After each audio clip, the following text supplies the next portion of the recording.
Un café et ça ripère. C'est le principe des Repair Cafés, une initiative venue des Pays-Bas et qui commence à essaimer dans le monde entier. Petite mécanique, électricité, menuiserie ou encore couture sont autant de compétences que des bénévoles mettent au profit de tous pour réparer des objets en tout genre. Le premier, c'était réparer un soutien-gorge. Le deuxième, c'est raccourcir un pantalon. Là, je suis en train de réparer une tirette et faire un ourlet à la main, un pantalon encore. La plupart des participants à ce premier Repair Café sont venus avec des objets nécessitant les talents de bons bricoleurs.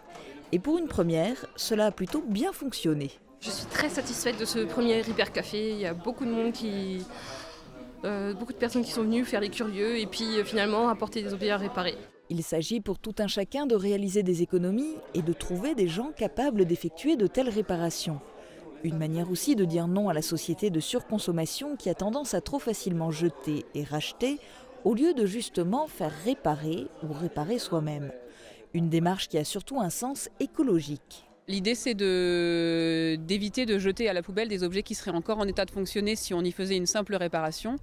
Et tout ça pour éviter que nos décharges se remplissent et qu'on prenne des meilleures habitudes de ne pas jeter, de réparer les objets quand ils sont abîmés et puis de les garder le plus longtemps possible en fait.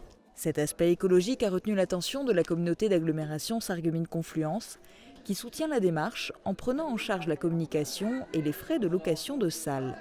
Une reconnaissance pour l'association Les Petites Mains créée il y a 3 ans. Oui, on est très contents de ce partenariat. On entre dans leur projet de réduction des déchets avec ces Repair Cafés qui permettent de réparer, recycler les objets qu'on aurait tendance à jeter. Les enfants n'étaient pas oubliés dans ce rendez-vous convivial. Un atelier de fabrication de jouets à partir de matériel de récupération et de morceaux de bois avait été mis en place pour eux.